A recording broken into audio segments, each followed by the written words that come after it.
On Mother's Day, I got a message from my daughter. Happy Mother's Day to real moms, the ones who don't just show up for money. I opened my banking app and canceled the rent transfer. Subscribe to the channel for more stories like this and comment the city you're watching from. My name is Pamela, and at 60 years old I thought I knew what heartbreak felt like. I was wrong. Mother's Day morning started like any other Sunday.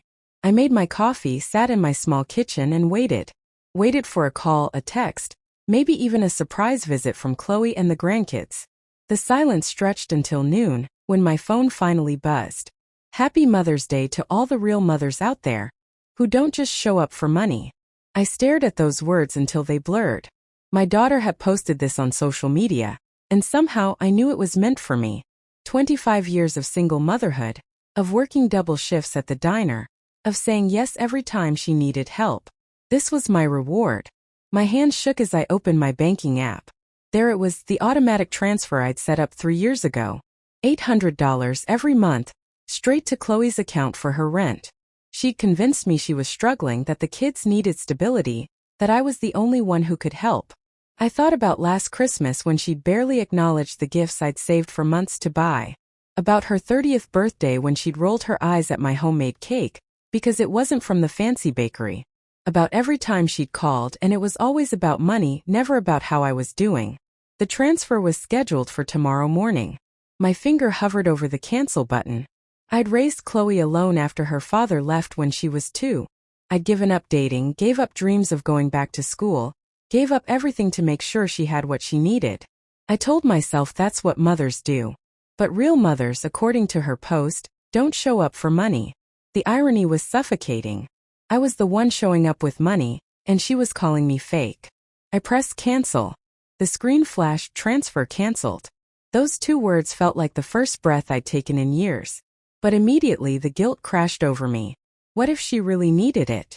What if the kids suffered? What if I was being petty and cruel? But then I read her post again. Real mothers. As if 25 years of sacrifice made me anything less than real. I set my phone down and cried until my chest ached. Not just for today, but for all the years I'd felt invisible in my own daughter's life unless my wallet was open. Tomorrow, Chloe would realize the money hadn't come through. Chapter 1: The Silent Humiliation. My name is Pamela, and at 60 years old I thought I knew what heartbreak felt like. I was wrong. Mother's Day morning started like any other Sunday. I made my coffee, sat in my small kitchen and waited. Waited for a call, a text, maybe even a surprise visit from Chloe and the grandkids. The silence stretched until noon, when my phone finally buzzed. Happy Mother's Day to all the real mothers out there, who don't just show up for money. I stared at those words until they blurred. My daughter had posted this on social media, and somehow I knew it was meant for me. 25 years of single motherhood, of working double shifts at the diner, of saying yes every time she needed help. This was my reward. My hand shook as I opened my banking app. There it was, the automatic transfer I'd set up 3 years ago. $800 every month, straight to Chloe's account for her rent. She'd convinced me she was struggling, that the kids needed stability, that I was the only one who could help. I thought about last Christmas when she'd barely acknowledged the gifts I'd saved for months to buy. About her 30th birthday when she'd rolled her eyes at my homemade cake, because it wasn't from the fancy bakery. About every time she'd called, and it was always about money, never about how I was doing. The transfer was scheduled for tomorrow morning. My finger hovered over the cancel button. I'd raised Chloe alone after her father left when she was 2. I'd given up dating, gave up dreams of going back to school, gave up everything to make sure she had what she needed. I told myself that's what mothers do. But real mothers, according to her post, don't show up for money. The irony was suffocating. I was the one showing up with money, and she was calling me fake. I pressed cancel. The screen flashed, transfer canceled. Those 2 words felt like the first breath I'd taken in years. But immediately the guilt crashed over me. What if she really needed it? What if the kids suffered? What if I was being petty and cruel? But then I read her post again. Real mothers. As if 25 years of sacrifice made me anything less than real. I set my phone down and cried until my chest ached. Not just for today, but for all the years I'd felt invisible in my own daughter's life unless my wallet was open. Tomorrow, Chloe would realize the money hadn't come through. Chapter 2: The Confrontation. The call came at 8:47 a.m. I was having my morning coffee when Chloe's name flashed on my screen. For a moment I considered not answering. 24 hours ago, I would have picked up on the first ring, apologizing before she even spoke. "Mom, what's going on? The rent money didn't transfer." Her voice was sharp, impatient. No greeting, no "how are you doing?" Just straight to business. "I canceled it," I said, surprised by how steady my voice sounded. Silence. Then, "What do you mean you canceled it?" "Mom, I need that money today. The landlord is already on my case. I saw your post yesterday." Another pause. I could practically hear her brain scrambling for an excuse. "What post?" "Mom, I don't know what you're talking about, but I really need you to send the money. The kids need a place to live." The kids. She always brought up the kids when she needed something from me. 7-year-old Mason and 4-year-old Emma. The lights of my life that I barely got to see anymore unless Chloe needed a babysitter. The post about real mothers, Chloe. About mothers who don't just show up for money. I heard her exhale, that annoyed sigh I knew so well. "Mom, that wasn't about you. You're being way too sensitive. Look, can we deal with your feelings later? I really need the rent money." My feelings. As if a mother's pain was just an inconvenience to be scheduled around. "I've been sending you $800 every month for 3 years, Chloe. Plus the emergency money, the car repairs, the kids' school supplies. When was the last time you called just to see how I was doing?" Oh my God, here we go. "Mom, I'm grateful, okay? I've told you that.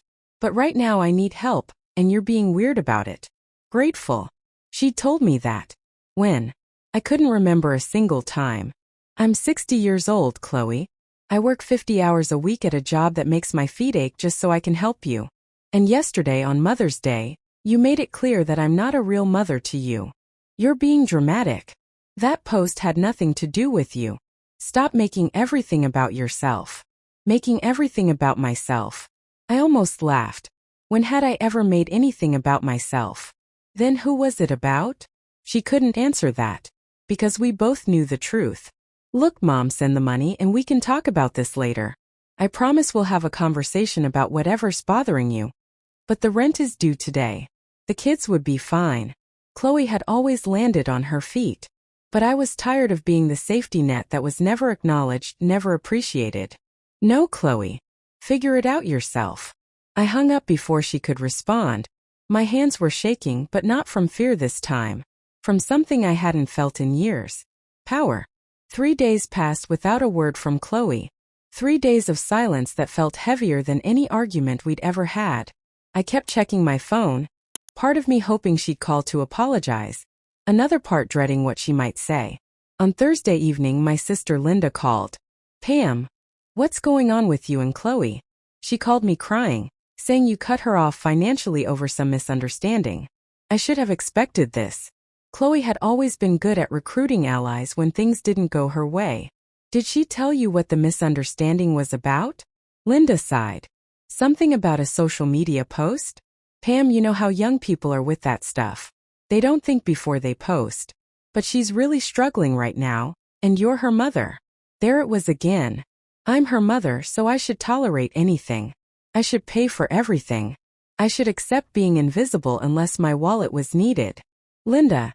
She posted on Mother's Day that real mothers don't just show up for money. I've been sending her $800 a month for 3 years. Well, maybe she was talking about someone else. Who else would she be talking about? Linda went quiet. Even she couldn't pretend that made sense. "Look, Pam. I get that your feelings are hurt, but those kids need stability. You can't punish Mason and Emma because you're upset with Chloe. The kids. Always the kids. As if I didn't love them desperately. As if every decision I made wasn't influenced by wanting what's best for them. I'm not punishing anyone. I'm just not being an ATM anymore." After Linda hung up, I sat in my living room looking at the framed pictures of Mason and Emma on my coffee table. When was the last time I'd seen them? Really seen them? Not just when Chloe needed a babysitter so she could go out with friends? It had been 6 weeks. The next morning, I drove past Chloe's apartment complex on my way to work. Her car was in the parking lot, the car I'd helped her buy last year when hers broke down. I wondered if she'd found another way to pay the rent, Or if she was just good at making problems disappear when she had to handle them herself. At the diner, my coworker Sarah noticed I was quieter than usual. "You okay, honey? You seem off today." I almost told her everything. But what would I say? That my daughter thinks I'm not a real mother? That I've been buying love for years and finally realized it wasn't working? "Just family stuff," I said instead. Sarah nodded knowingly. "Kids, right? They break your heart without even trying." But that was the thing, I was starting to wonder if Chloe was trying. If the casual cruelty, the constant demands, the way she made me feel guilty for wanting basic respect, was all intentional. That weekend, I did something I hadn't done in years. I went to the farmer's market by myself. I bought flowers for my own apartment. I sat in the park and read a book without checking my phone every 5 minutes to see if Chloe needed something. For the first time in months, I had money left over after paying my bills. $800 might not seem like much to some people, but to me it was groceries and gas and maybe even a new pair of shoes that weren't from the discount store. On Sunday, exactly 1 week after the Mother's Day message that changed everything, Chloe finally called again. "Mom, we need to talk." Her voice was different, harder, like she'd spent the week working up anger instead of considering an apology. "I'm listening. This silent treatment thing has gone on long enough. I don't know what game you're playing, but I have kids to think about. You can't just cut me off because your feelings got hurt." Game. Silent treatment. As if my pain was just manipulation. "Chloe, I haven't been giving you the silent treatment. You haven't called. Because I was waiting for you to come to your senses. Mom, I need you to be the adult here." The adult. I'd been the adult for 60 years. I'd been the adult when I raised her alone. I'd been the adult when I worked extra shifts to pay for her college. I'd been the adult when I ignored my own needs to meet hers. I am being the adult, Chloe. Adults don't let people treat them like ATMs. "Oh my God, you're so dramatic. I've never treated you like an ATM." The lie was so bold, so complete, that for a moment I was speechless. "When was the last time you called me just to see how I was doing?" She couldn't answer. Because the answer was never. 2 weeks after our last conversation, I ran into Mrs. Henderson at the grocery store. She lived in the same complex as Chloe and had always been friendly when I visited the grandkids. "Oh, Pamela. How are you, dear? I haven't seen you around the apartments lately." I forced a smile. "Just been busy with work." "Well, Chloe's been busy too. That new car of hers is gorgeous. I saw her loading shopping bags into it yesterday. Looked like she'd been to those fancy stores at the mall." My stomach dropped. New car? I'd helped her buy a used Honda just 8 months ago. And shopping at expensive stores while telling me she couldn't make rent? New car. I tried to keep my voice casual. "Oh yes, that silver SUV. Much nicer than the old one." She told me she got a promotion at work and could finally afford something reliable for the kids. I nodded and smiled until Mrs. Henderson walked away, then stood frozen in the cereal aisle. Promotion at work. Chloe worked part-time at a call center and had told me for years that they wouldn't give her full-time hours. She'd said that's why she needed my help with rent. That evening, I did something I'd never done before. I drove to Chloe's complex and parked across the street. I felt like a stalker, but I needed to see this car for myself. There it was. A brand new silver Nissan Rogue, probably worth $30,000. The Honda I'd helped her buy was nowhere to be seen. As I sat there, Chloe came out of her apartment with Mason and Emma. They were dressed in clothes I'd never seen before. Expensive-looking sneakers, name-brand jackets. She loaded them into the SUV and drove off, probably heading to dinner somewhere I couldn't afford to take them. My mind was racing. If she could afford a new car and designer clothes for the kids, why did she need my $800 every month? Why the constant crisis calls about money? The next day, I called the Honda dealership where we'd bought her car. "Hi. I'm wondering about the trade-in value on a 2022 Honda Civic. My daughter bought it from you last year, and I helped with the down payment." The salesman was helpful. "Oh sure, those hold their value really well. Depending on mileage and condition, you could probably get $15,000 to $18,000 on trade-in. $15,000 to $18,000. Plus whatever down payment she'd made on the new car." Chloe had more money than I did. That weekend, I did something else I'd never done. I looked up Chloe's social media accounts that I wasn't connected to. It took some searching, but I found her Instagram. Photo after photo of expensive meals, new clothes, trips to places I'd never been able to afford. The kids at indoor play centers that charged admission, at movies, at restaurants. All posted while she was telling me she was struggling financially. But the worst part wasn't the money she was spending. It was how she talked about me in the comments when her friends asked about her family. My mom helps out sometimes, but she's kind of clingy. Always wants to be involved in everything. She means well, but she doesn't really get boundaries. It's complicated. She thinks because she helps financially, she gets a say in my decisions. Helps out sometimes. Clingy. Doesn't get boundaries. I've been sending her nearly $10,000 a year for 3 years. I'd been working extra shifts to afford it. I'd been eating canned soup for dinner so I could make sure her rent was paid. And to her friends, to the world, I was just someone who helps out sometimes and doesn't understand boundaries. I closed the laptop and sat in the dark for a long time. 25 years of single motherhood, of putting her needs first, of believing that love meant sacrifice, and this is what I'd created. A daughter who saw me as an inconvenience with a checkbook. But maybe the person I should be angriest with wasn't Chloe. Maybe it was myself. I taught her that my love could be bought. I taught her that my feelings didn't matter as long as her needs were met. I taught her that I would always be there to fix her problems, no matter how she treated me. I'd been so afraid of losing her that I'd never required her to actually love me back. The phone rang. Chloe's name on the screen. For the first time in my life, I didn't answer. The first month without sending Chloe money felt strange. I kept checking my account balance, surprised to see numbers I hadn't seen in years. $800 might not change someone else's life, but it was changing mine. I bought real coffee instead of the store brand. I got my hair done at an actual salon instead of cutting it myself. Small things, but they felt revolutionary. Chloe called 6 times that first month. I answered twice. The conversations followed the same pattern.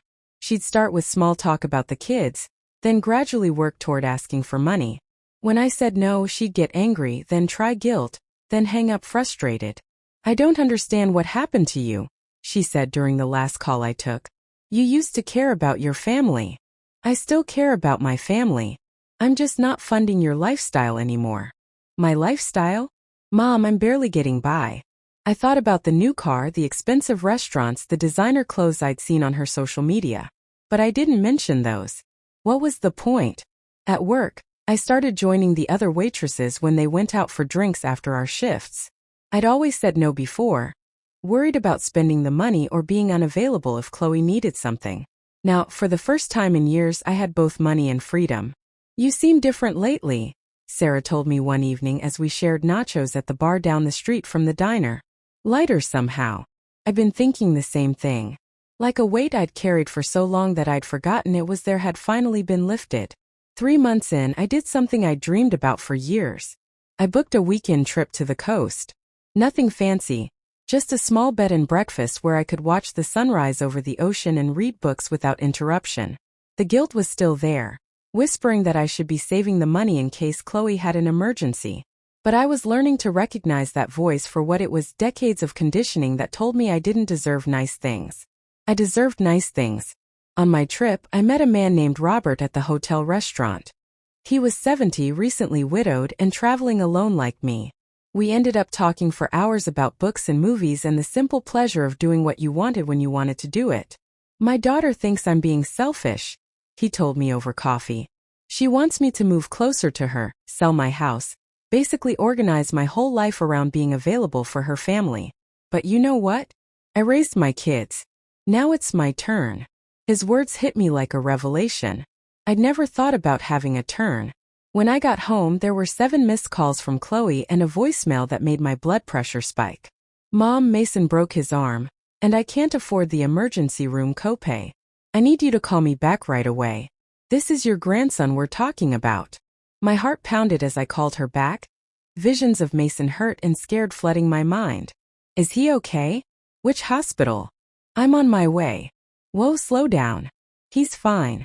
It's just a hairline fracture. But the copay is $300 and I don't have it. Just a hairline fracture." My grandson was hurt, and she'd made it sound like a life-threatening emergency to get my attention. Chloe, you have insurance through your job, right? What's your normal copay?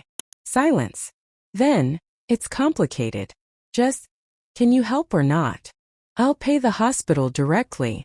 Give me the billing information. That's not, look, it's easier if you just send me the money. No. If this is about Mason's medical care, I'll handle it directly with the hospital. She hung up. The hospital never called asking for payment. 2 days later, I saw photos on her Instagram of her and the kids at an expensive steakhouse, celebrating Mason's recovery, with a meal that probably cost more than the copay she'd claimed she couldn't afford. That night, I made a decision. I wrote Chloe a letter, not a text, not an email, but an actual letter. I told her about the person I'd been before she was born, the dreams I'd had, the woman I'd forgotten I could be. I told her that I loved her and always would, but that love couldn't be one-sided anymore. I told her that when she was ready to have a real relationship, one where she cared about my life as much as I cared about hers, I'd be here. But the bank of Mom was permanently closed. I mailed it on a Tuesday. By Friday, she was at my door. I almost didn't answer the door when I saw Chloe standing there with Mason and Emma. It had been 4 months since our last face-to-face conversation, and I wasn't prepared for how much seeing my grandchildren would hurt. But I let them in. Chloe looked different. Thinner maybe. More tired. The kids ran to me immediately, and for a moment, holding them felt like everything I'd been missing. Mom, we need to talk. I settled the kids in front of the television with snacks, then joined Chloe at my kitchen table. She was holding my letter, the pages worn like she'd read it multiple times. I don't understand why you wrote this. Because talking wasn't working. She set the letter down carefully. I lost my apartment. I waited for the familiar panic, the immediate urge to fix her problem. It didn't come. What happened? I couldn't make the rent without your help. We're staying with a friend, but it's temporary. The kids are sleeping on a couch. There it was, the guilt trip about the children, designed to make me open my wallet immediately. But something had changed in me over these months of freedom. What about the new car? She blinked. What? The silver SUV. Mrs. Henderson told me about it. For the first time in years, Chloe looked genuinely uncomfortable. That was temporary. I had to give it back. Because you couldn't afford the payments? It's complicated. Everything was always complicated with Chloe when the truth was inconvenient. Here's what's not complicated, I said quietly. For 3 years I sent you $800 a month believing you were struggling. But you were buying new cars and eating at restaurants I can't afford while telling me you couldn't pay rent. Mom, that's not. I saw your Instagram, Chloe. I saw how you talk about me to your friends. I saw the expensive meals and the shopping trips and the vacations. And I saw how you describe me as someone who helps out sometimes and doesn't understand boundaries. She had the grace to look ashamed, but only for a moment. I never meant for you to see that stuff. The problem isn't that I saw it. The problem is that you were living a lie. We sat in silence for several minutes. Through the doorway, I could hear Mason and Emma laughing at something on television, and my heart ached for them. But I couldn't save them by enabling their mother anymore. What do you want me to do? Chloe finally asked. I want you to figure it out yourself. The same way I had to figure out how to be a single mother at 25. The same way I had to figure out how to work 2 jobs and still be there for you. The same way I've been figuring out how to live without being needed for the wrong reasons. So you're just going to let your grandchildren be homeless? There it was again. The manipulation, the emotional blackmail. But it didn't work anymore. You're not homeless, Chloe. You're staying with a friend. And you're capable of finding solutions that don't involve me. She stood up abruptly. I can't believe how selfish you've become. I've become self-aware. There's a difference. She gathered the kids quickly, angrily. Emma started crying because she didn't want to leave, and watching her small face crumple nearly broke my resolve. But I held firm. At the door, Chloe turned back. Don't expect me to come crawling back when you change your mind. I'm not expecting anything from you anymore, Chloe. That's the point. She left with the children, and I cried for an hour. Not because I'd made the wrong choice, but because it had taken me 60 years to make the right one. 6 months later, Chloe called. Not for money, not for a favor. She called to tell me she'd gotten a promotion at work, found a small apartment she could afford, and wanted to know if I'd like to have the kids for a weekend. "I've been thinking about your letter," she said quietly, "about what you said about real relationships. And I think I'd like to try having one with you, if you're still willing." I was willing, but this time it would be on equal terms. Last Mother's Day, Chloe took me to brunch. She paid. She asked about my life, my job, the man I'd been seeing. She listened when I talked about the book club I joined and the pottery class I was taking. And when she hugged me goodbye, she whispered, "Thank you for being a real mother, even when I made it hard." I finally knew what that meant.